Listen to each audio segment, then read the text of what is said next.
Rewarding drivers for good driver behaviour is a bit of a minefield.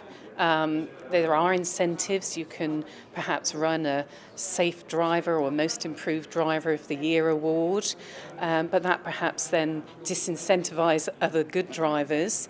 In my experience, when I was a fleet manager, what I felt I needed to do was to evidence my riskiest drivers and focus on them.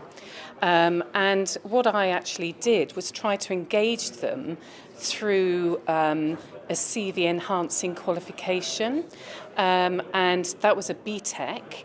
And in fact, what happened was the 21 drivers I evidenced as my riskiest drivers, the following year became my safest drivers. And more importantly, to the delight of my financial director, I was able to reduce the premium by 23% on the back of that process. There's two aspects to the best way of rewarding drivers for incentives. There is definitely the carrot side, and then there's a stick side. Taking the carrot side, that can be quite subjective, depending on what a company wants to actually do with that. But it's a way of doing anything from a financial basis all the way up to having driver reward schemes that can benefit individual drivers. The stick approach itself, you do have to be quite careful about that. You have to analyse the data to make sure you know exactly where the problems are.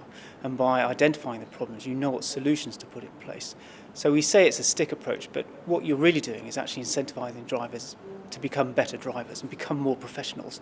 So once you've identified the problem, you can put the training in place, put the drivers through a training programme and get them up to where you want them to be for good drivers, and then you can reward them with the Driver of the Year award.